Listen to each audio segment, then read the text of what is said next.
Chapter 218. Yagura slowly opened his eyes and instantly groaned as he felt the weight of the world press on his beaten body.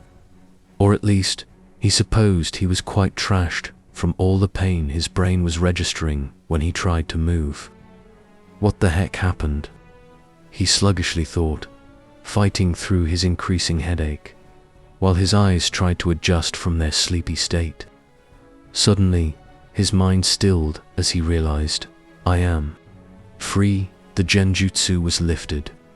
His body instantly sprang up into a sitting position, only to jerk in pain a second later, causing Yagura to whimper in even more pain. Easy there, an amused voice coming from behind him said before continuing, don't make any sudden movements. Your body has many cracked bones and torn muscles. Thankfully, your organs are fine and nothing important is broken, but still, from the amount of damage, you will be bedridden for some days. Yet despite being a Nichireki, then again, you did eat a point-blank Buditma before being zapped by such an enormous amount of lightning. It would vaporize you if I didn't pull you out of there in time. An aristocratic-looking blonde-haired man said as he finally entered Yagura's sight.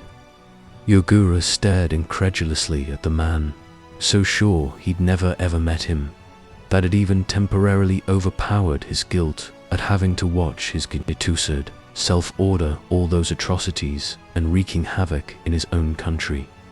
Who? He rasped. Ray grinned and sat on a chair near the bed Yagura was placed on and handed him a glass of water. Name's Ray. I am something like Ringo's boss. He shrugged, casually admitting that Kirigakure was now under his rule by proxy, causing Yagura to do a spit take. As you can probably tell, I nicked you before Ringo's attack could completely disintegrate you to smithereens. As for why, Ray meaningfully paused, enjoying the questioning and wary look on Yagura's face before he grandiosely stood up, spread his arms wide, and exclaimed, I deemed it beneficial to steal yet another Jinchuriki. What am I, some kind of toy? Yagura mentally deadpanned. Wait, did he say, another? His expression turned into an incredulous one. Before he could continue that train of thoughts, however, Ray chuckled and sat down, continuing speaking in a mirthful manner that said, You don't really have much of a choice. Yagura's back stiffened, and then the man went completely slack as if all tension suddenly left him while his body fell back onto the bed in resignation. His instincts alongside everything ingrained in him by the brutal training Kirigakure put him through were screaming at him to return the threat, to not just quietly take it, to fight. And yet, his mind was far too exhausted to put up any pretense or participate in a meaningless power play. After all, if he really discounted his feelings and all that searing self-pity, he really didn't have much of a choice, did he? What exactly do you want from me? Yagura spoke in a resigned tone. I won't aid you in harming Kirigakure. If that's your goal, then you are at the wrong address. Funny. From where I stand, you were doing a good job of exactly that yourself before we decided to intervene. Ray replied with a chuckle, causing Yagura to grit his teeth. Don't even try to play a tough guy, Yagura. You are smarter than that. You are the first Mizukage who caused a civil war in his hidden village. And despite it being nipped in a bud, you will be remembered for as long as Kirigakure will exist. You, Ray smugly pointed at him, are the bad guy. Every sentence caused Yagura to visibly recoil, and despite that, he stayed silent. Everything Ray was telling him was the truth. Both of them knew there was no way to claim being put under the influence of Sharingan. Firstly, the Uchiha clan and Konoha would be quite angry because of that, which would most likely mean Kirigakure would deny any such claim, and secondly, there was no way to prove it now that the Sharingan Genjutsu was lifted. This was one of these situations where his rumored strength was playing against him. After all, how could somebody strong enough to become a Mizukage before even reaching 18-4 for a Sharingan Genjutsu? Especially a Genjuriki who has a bijou in him. A bijou that would normally destroy any attempt at mind control. Heck, even he had no answer for that. Ray indulgently watched Jagora's expressions change at a fast pace while thinking, poor sod, not even knowing about Mangekyo Sharingan. No wonder he was caught off guard by it. Hey. Yagura snorted, then tell me, what do you want? I am screwed, either way. He stubbornly stared at the ceiling. Honestly, he just got out of months of being manipulated by Genjutsu, and now he had to deal with this shit. Technically, you are not screwed. You are simply presumed dead. Ray pointed out, enjoying Yagura's eyes narrow in irritation. As such, your affiliation with Kirigagura is effectively over. Can't brand a dead man traitor, after all. Do you see what I want from you now?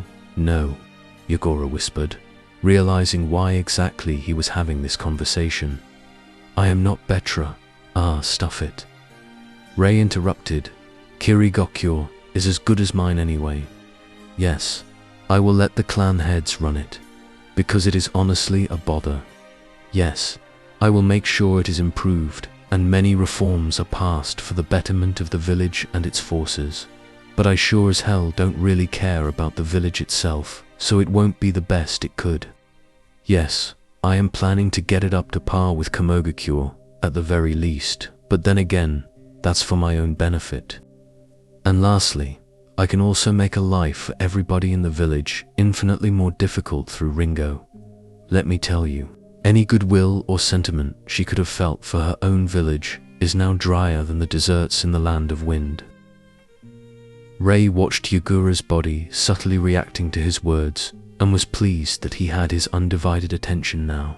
So, do make this easier for both of us and let's make a deal. You will swear allegiance to me and my village. Naturally, it will be enforced through seals put on your heart. You must understand my reluctance in trusting you without these seals. Mr. Fourth Mizukage, Ray added mockingly. In return, I will let you keep tabs on Kirigokyo and compose reforms you think are needed for the village to improve. You will have a direct hand at making Kirigokyo better. Plus, it's not like the loyalty seals have only disadvantages or you lose your free will. I want a capable ninja, not a slave. The seals will prevent you ever again from being manipulated via jutsu. They will also adjust your bijou seal and make it infinitely more comfortable for Sanbi, which should completely calm him down considering his lazy nature. There are more benefits, but, well, they are not really important right now. Ray shrugged and fell silent, letting Yagura digest what he just told him. Yagura wasn't a novice in coercion and negotiations. He half expected to be tortured when he declined, so having the situation so blatantly shoved into his face was a bit disgruntling, but still, when he put it that way, Yagura bitterly thought. He was quite literal when he said, I don't really have a choice, wasn't he? Yagura realized. Damned if do, damned if don't. Oh, how I regret not becoming a baker rather than a shinobi, he wistfully reminisced. The sales pitch was extremely tempting for him in the current situation. He was a criminal on top of being legally dead. Showing his face would simply earn himself a quick addition to the bingo book with a high reward whilst causing more problems for Kirigokyo, as Ringo will either be forced to hunt him down and present his severed head, or worse, a new civil war would be caused because of that. After all, if the deed propelling Ringo to the seat of the 5th Mizukage turned out to be fake, yeah, Yagura decided then and there he would rather wear a mask his entire life.